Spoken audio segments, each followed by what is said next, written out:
มสาระความรู้ก่อนใครได้ที่ RSU Wisdom TV ทางระบบทีวีดาวเทียมหรือผ่านแอปพลิเคชัน RSU Wisdom TV ดาวน์โหลดแอปพลิเคชันได้ที่ Google Play และ App Store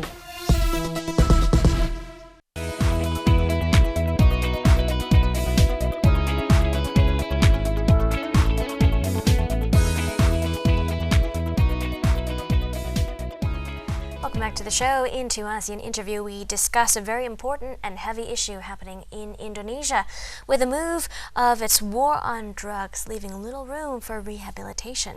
ค่ะในช่วงนี้นะคะเราก็จะไปดูในส่วนของประเด็นเกี่ยวข้องกับอินโดนีเซียค่ะกับอาเซียนอินเทอร์วิว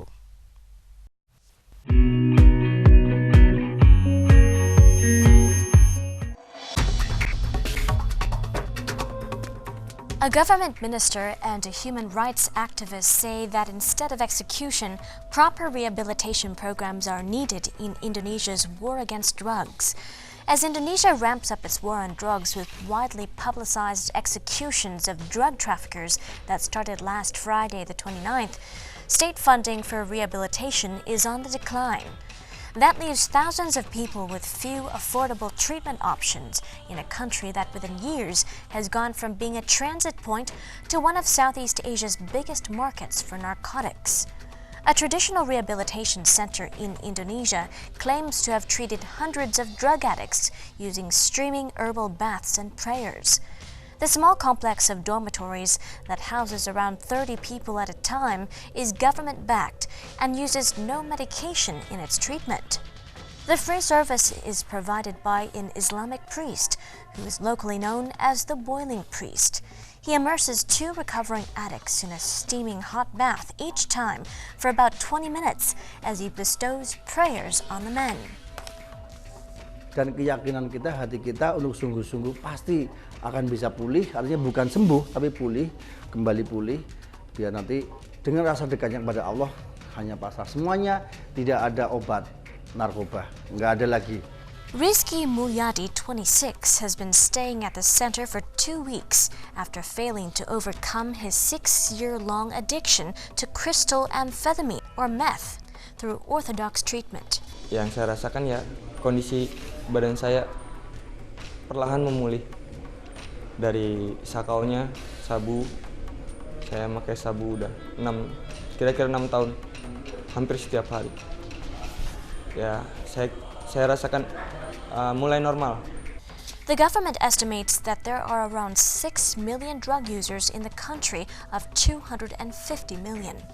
Less than 1% of those received treatment in 2014, according to the United Nations Office on Drugs and Crime, or UNODC, a fraction of the global average of 16%. Anggaran di Kementerian Sosial tidak dimungkinkan untuk itu. Anggaran di Kementerian Hukum dan HAM juga tidak tersedia. Jadi artinya bahwa memang kita membutuhkan support anggaran untuk bisa melakukan rehabilitasi bagi korban penyalahgunaan narkoba untuk bisa melakukan rehabilitasi lebih banyak lagi. Parawansa's ministry aims to rehabilitate 15,000 drug users this year on a budget of 87 billion rupiah, that's $6.6 million. Next year, it'll only receive enough funds to reach around 9,000 users. There are around 160 such facilities across Indonesia that get about 1.5 million rupiah a month from the government, according to the Social Affairs Ministry. In addition, there are about 400 rehabilitation centers, both government-run and private, using more conventional means to wean people off drugs. Indonesian law mandates rehabilitation for people caught using or possessing small quantities of drugs. But government officials admit many drug users still face jail terms and that prisons are overflowing. Right now, what the government is trying to allocate is to build more prison, which is unfortunate. What the government should do is to build more rehab. And what the government should do is to offer this alternative, this solution to people who were caught using drugs. Indonesian President Joko Widodo has vowed to rid the country of drugs and ordered a police crackdown on narcotics in any form, which he says poses a bigger threat to Indonesia than militancy and radicalism. He has tripled the budget of the National Narcotics Agency, the main drug-fighting body, to 2.1 billion rupiah.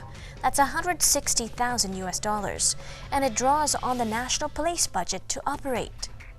BNN runs 4 rehabilitation facilities that accommodate about 1,500 addicts currently and is aiming to build at least one center in all 34 provinces. But Widodo's hard approach comes at a time when many other countries admit aggressive strategies have failed and have called for the fight against narcotics to be less punitive. Critics say Widodo's approach criminalizes victims and makes the path to recovery that much harder. Indonesia executed 4 convicted drug traffickers, including 3 Nigerians, early on Friday, as it pushed ahead with its war against drugs, although another 10 scheduled executions were delayed. Up to 14 people were due to face the firing squad together on Friday, but officials decided a comprehensive review was needed to avoid any mistake in the 10 cases. The date for the next round of executions has not been set, according to the Attorney General, Muhammad Prasetyo. Presidential spokesman John Budi defended the fall in the rehab project and the budget, saying there had been cuts across the board in the state budget. But he said a reduction in budget did not mean the president was not concerned with rehabilitation. The president was concerned about how to prevent the spread of the use of drugs, and rehab programs were part of that. Drug offenses were one of 3 things categorized as extraordinary crimes in Indonesia. And for that, the government needed to be hard on smugglers and traffickers.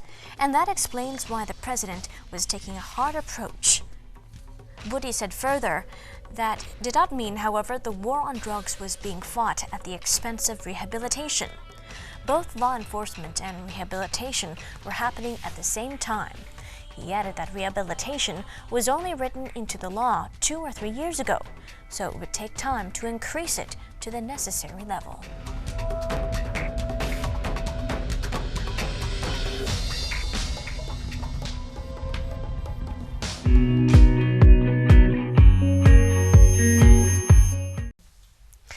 And thank you for those insights. Those were the details on Indonesia's war on drugs and how one ASEAN country is headed in a certain direction on tackling drugs, while other countries may be heading in other directions as well. And that wraps up ASEAN Interview and ASEAN Challenge this week. Thanks for joining us, and we'll see you again very soon next week. That's all for both of us. I'm Alyssa Sithiwong. And I'm Rosalyn Tepawan. สวัสดีค่ะ